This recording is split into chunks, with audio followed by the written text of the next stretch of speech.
Министерството за здравство негира дека комисијата одбила да му е ностифицира специјализацијата на лекарот анестезиолог Вајтон Дервиши, кој на TikTok објави видео од пациенти и медицински персонал.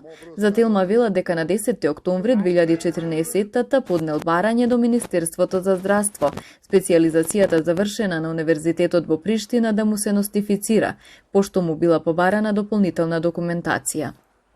Не се точни наводите дека комисијата тогаш му дала негативно мислење. Туку комисијата дала задолжување именуваниот доктор да достави дополнителни документи за да се разјасни целата ситуација околу неговото барање за признавање на специјализацијата. Имено по обезбедувањето на потребната документација од подносителот на барањето, комисијата на ден 2.3.2015 донела заклучок дека таа специјализација е компатибилна со специјализацијата во Република Македонија.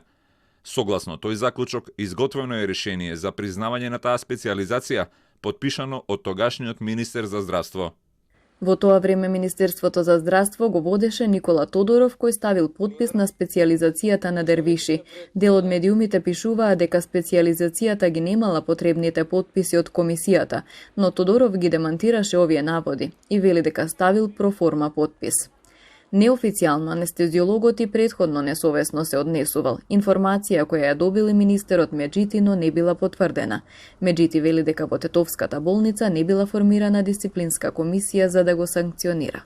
Непотврдени информации, исто и ја ги добив како вас, нема ништо запишано, никаква постапка не е покрената досега, дисциплинска, никаква, не знам зошто.